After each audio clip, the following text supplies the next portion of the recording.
नमस्कार दोस्तों, मधुर कथाएं चैनल पर एक बार फिर से आपका हार्दिक अभिनंदन है। तो आज की मेरी कहानी का शीर्षक है बेटों की परीक्षा। तो चलिए शुरू करते हैं आज की अपनी ये कहानी। अवधेश जी आज सुबह से ही काफी गुस्से में थे। उन्होंने अपनी पत्नी मनोरमा जी पर नाराज होते हुए कहा, मनोरमा, तुम्हारे बच्चे तुम्हारी कमजोरी बन गए हैं और तुम्हारी इसी कमजोरी का फायदा तुम्हारे बच्चे उठा रहे हैं, लेकिन तुम हो कि कुछ भी समझने के लिए तैयार ही नहीं हो। तुम हमेशा उनकी गलतियों पर पर्दा डाल देती हो। वैसे भी अब वो दोनों कमाने लगे हैं, इसलिए अब वो अपनी जीवन अपने बल पे जिएंगे। हमें इतना चिंता करने की कोई ज़रूरत नहीं है। मैं कब तक उन्हें पैसे भेजते रहूँगा। रमेश जी ने अपनी पत्नी को समझाने की कोशिश की। अपने पति अवधेश जी की बात सुनकर मनोरमा जी बोली, सुनो जी, मुझे कुछ नहीं समझना है, मैं कुछ नहीं जानती हूँ। बस आपको मेरे बेटों को पैसे भेजना ही पड़ेगा, वरना मैं अन्न जल का त्याग कर भूखी प्यासी बैठी रहूँगी। अरे कैसे पिता हैं आप? आपके बेटों को पैसों की सख्त ज़रूरत है और आप हैं कि उन्हें पैसे भेजना ही नहीं चाहते हैं। एक बार फिर अवधेश जी ने अपनी पत्नी को समझाने की कोशिश की और बोले, मनोरमा, हमारी भी बुढ़ापा आ रहा है, हमें भी अपने लिए कुछ पैसे बचा कर रखना होगा, क्योंकि बुढ़ापा में हमारा पैसा ही हमारा सबसे बड़ा सहारा होगा। अगर हमारे पास पैसा नहीं रहेगा तो हमें कोई नहीं पूछेगा, परंतु तुम तो कुछ समझती ही नहीं हो। पति की इतना कहते ही मनोरमा जी चिढ़ते हुए बोली, हमारे बच्चे ही हमारे सबसे बड़ा सहारा हैं। हमें अपने बुढ़ापे की चिंता करने की कोई ज़रूरत नहीं है। आखिर दो बेटों की माता पिता होकर हम बेकार में क्यों चिंता करें। ये कहते हुए मनोरमा जी अपने पति के पास से उठकर अपने कमरे में चली गईं और अंदर से दरवाज़ा बंद कर लिया। अंत में थक हार कर विवश होकर अवधेश जी ने अपने दोनों बेटों के अकाउंट में 50-50 हजार रुपये भेज दिए। अवधेश जी गांव के ही स्कूल में हेड मास्टर थे। उनकी तनख्वाह बहुत अच्छी थी। गांव में रहने के बावजूद भी उन्होंने अपने परिवार को बहुत अच्छे से पाला था। अपने दोनों बेटों को शहर भेजकर पढ़ाया लिखाया, उन्हें उच्च कोटि की शिक्षा दी। पढ़ाई पूरी होने के बाद तथा नौकरी मिलने के बाद अवधेश जी ने उन दोनों की शादी कर दी।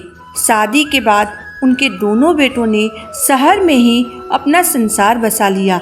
अब वो साल में 1 या 2 बार गांव आते थे अपने माता पिता से मिलने के लिए, वो भी केवल 1 या 2 दिन के लिए। शहर में उन्हें जब कभी पैसों की ज़रूरत होती थी, तुरंत अपनी माँ मनोरमा जी को फ़ोन कर देते थे। मनोरमा जी अपने दोनों बेटों को अपने जान से भी ज़्यादा प्यार करती थी। वो उनकी हर ख्वाहिश पूरी करती थी, चाहे इसके लिए उन्हें अपने पति अवधेश जी से झगड़ा ही क्यों न करना पड़े। अवधेश जी हमेशा अपनी पत्नी से कहते थे, मनोरमा, हमारे दोनों बेटों की इतनी अच्छी नौकरी होने के बावजूद भी वो हमसे पैसे मांगते रहते हैं। एक बात तो मेरी समझ में नहीं आती है कि उन्हें ऐसी कौन सी ज़रूरत है जो उनकी खुद की कमाई से पूरी नहीं हो पाती है और उन्हें हमसे पैसा लेना पड़ता है। लेकिन हाँ, अब वो मुझसे पैसे मांगेंगे तो मैं उन्हें पैसे नहीं दे पाऊँगा। मैं तुम्हें पहले ही बता दे रहा हूँ, मुझे पैसे देने के लिए मजबूर मत करना, क्योंकि मैं भी अब रिटायर हो चुका हूँ। मेरे पास अब इतने पैसे नहीं हैं कि मैं उन्हें रोज़ रोज़ पैसे दिया करूँ। पति की बात सुनकर मनोरमा जी बोली, आप अपने पैसे अपने पास रखिए। मेरे पास जो गहने हैं मैं उन्हें बेचकर अपने बेटों को पैसे भेज दूंगी, परंतु मैं अपने बेटों को तकलीफ नहीं सहने दूंगी, समझे आप। कुछ दिनों बाद अवधेश जी के दोनों बेटों का फ़ोन आया और वो बोले, पापा, आप माँ को लेकर शहर आ जाइए, यहाँ हमने नया घर लिया है, उसी का गृह प्रवेश है। अगले दिन अवधेश जी और मनोरमा जी अपने बेटों के पास शहर पहुँच गए। वहाँ पहुँचकर उन्होंने देखा कि उनके बेटों ने काफ़ी आलीशान घर लिया है, आधुनिक सुविधाओं से भरपूर, जो उनकी कमाई से संभव नहीं था। दोनों के घर अगल बगल ही थे। अवधेश जी ने जब उनसे इस बारे में पूछा तो उन्होंने कहा कि पापा, बैंक से लोन लेकर हमने ये घर लिया है, जल्द ही चुका देंगे। इतनी कर्ज और इतनी किस्तें कुछ ज़्यादा नहीं हो गया? अवधेश जी हैरान होते हुए बोले। अपने पति की बात सुनकर मनोरमा जी बोली, आप भी क्या अपने ही बच्चों की खुशी में खलल डाल रहे हैं? बैंक से तो सभी लोग लोन लेते हैं, मेरे बच्चों ने भी लिया है, इसमें इतनी हैरान होने वाली क्या बात है? पत्नी की बात सुनकर अवधेश जी बिल्कुल चुप हो गए। उन्होंने आगे कुछ नहीं कहा। गृह प्रवेश की पूजा के बाद दोनों पति पत्नी लौटकर फिर गांव वापस आ गए। उनके गांव वापस आने के कुछ दिनों बाद फिर एक बार उनके दोनों बेटों का फ़ोन मनोरमा जी के पास आया और उन्होंने अपनी माँ से कहा, माँ, हमें थोड़े पैसे चाहिए। अवधेश जी ये सुनते ही गुस्से से आग बबूला हो गए।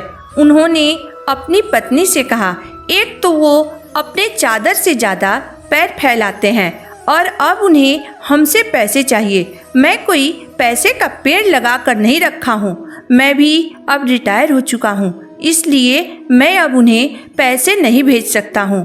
पति के इतना कहते ही मनोरमा जी जिद करते हुए बोली, आप मेरे सारे गहने ले जाकर बेच दीजिए और मेरे बेटों को पैसे भेज दीजिए, क्योंकि मैं अपने बेटों को दुखी नहीं देख सकती हूँ।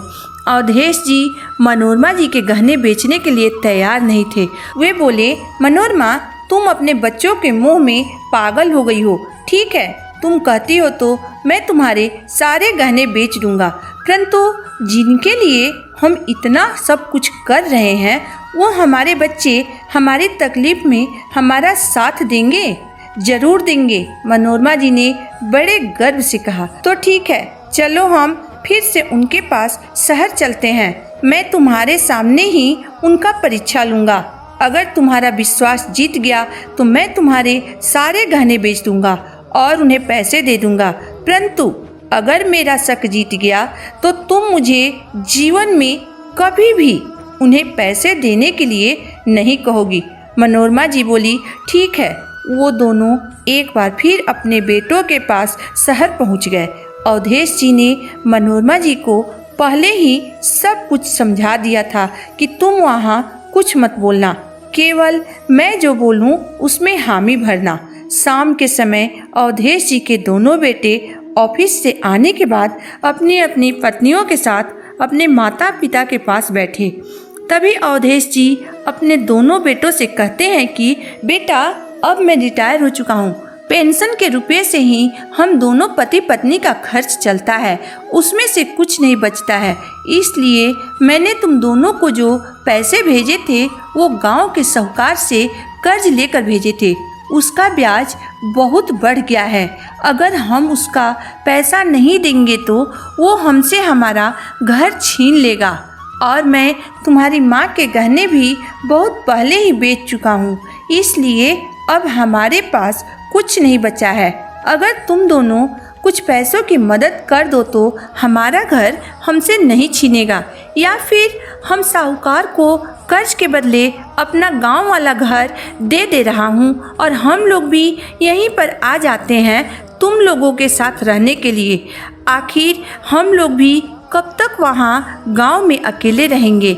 ये सुनते ही दोनों बेटों के माथे पर चिंता की लकीर खींच गई। दोनों बहुओं के गुस्सा 7वें आसमान पर पहुंच गया। वो अपने पतियों से इशारे में बोली, ये नहीं हो सकता है। फिर वो दोनों अपने सास ससुर से बोली, माँ जी, पापा जी, अभी तो हमने नया घर बनवाया है, इसमें बहुत खर्च हो गया है, परंतु अभी भी बहुत काम बाकी है, इसलिए हम अभी आपका कोई मदद नहीं कर सकते हैं। घर बिक रहा है तो बिक जाने दीजिए, वैसे भी वो घर बहुत बड़ा है। आप लोग किराए का छोटा सा घर ले लीजिए वहीं गांव पर, क्योंकि शहर में आपका मन नहीं लगेगा और वैसे भी हमारे घर में इतना जगह नहीं है इतना लंबा परिवार रहने के लिए। एक हम लोग का कमरा है और एक बच्चों का, तथा एक छोटा सा कमरा मेहमानों के लिए है। अब आप ही बताइए कि हम आपको कहाँ रखेंगे। अपने दोनों बेटों और बहुओं के मुंह से ऐसी बातें सुनकर मनोरमा जी के तो होश उड़ गए। वो सोचने लगी कि जिन बच्चों के लिए मैं अपने पति से भी झगड़ जाती थी, आज उन्हीं बेटों के घरों में मेहमानों के लिए कमरे हैं, पर अपने माता पिता के लिए नहीं। आज मनोरमा जी का विश्वास हार गया और अवधेश जी का शक जीत गया। वह रोते हुए बोली, आखिर तुम दोनों की असलियत हमारे सामने खुल ही गई। जिन बेटों पर मैं अपनी जान छिड़कती थी, यहाँ तक कि तुम दोनों के लिए मैं अपने पति से भी लड़ जाती थी। मैं आंख बंद करके तुम दोनों को पैसे भेजती रही। कभी तुमसे ये तक नहीं पूछा कि तुम पैसों का क्या करोगे। और आज जब हम लोगों ने अपना घर कर्ज से छुड़ाने के लिए तुमसे थोड़े पैसों की मदद मांगी तो तुम लोगों ने मना कर दिया। अच्छा सिला दिया तुम लोगों ने हमारे प्यार का। तुम्हारे घर में मेहमानों के लिए कमरे हैं, पर अपने माता पिता को रखने के लिए जगह नहीं है। वो तो भगवान की कृपा से समय रहते ही हम तुम्हारी असलियत जान गए। फिलहाल हम तुम्हारी जानकारी के लिए बता दें कि न तो हमने अपनी घर गिरवी रखी है और न ही गहने बेचे हैं। हम तो यहाँ सिर्फ तुम्हारी परीक्षा लेने आए थे, जिसमें तुम दोनों फेल हो गए। अब अपनी माँ से 1 रुपये का भी उम्मीद मत रखना और हमारे किसी भी संपत्ति पर तुम्हारा कोई हक नहीं है। माँ की बात सुनकर मनोरमा जी के दोनों बेटों का सर शर्म से झुक गए। इधर अवधेश जी और मनोरमा जी बिना एक पल वहाँ रुके अपने गांव वापस चले आए। मनोरमा जी को पढ़ने और पढ़ाने का बहुत शौक था। उन्होंने अपना मन लगाने के लिए अपने घर में ही स्कूल खोल लिया और गांव के बच्चों को पढ़ाने लगी। दोनों पति पत्नी सब कुछ भूलकर अपने जीवन के सफ़र में आगे बढ़ गए। तो दोस्तों, आज की मेरी कहानी यहीं तक थी। दोस्तों, आज की मेरी ये कहानी आपको कैसी लगी मुझे कमेंट बॉक्स में ज़रूर बताइएगा। अगर आपको मेरी कहानी अंत तक पढ़ने और सुनने के बाद पसंद आई हो तो मेरे वीडियो को लाइक कर दीजिएगा, चैनल को सब्सक्राइब कर दीजिएगा। तो फिर मिलते हैं एक नई वीडियो, एक नई कहानी के साथ। तब तक के लिए धन्यवाद।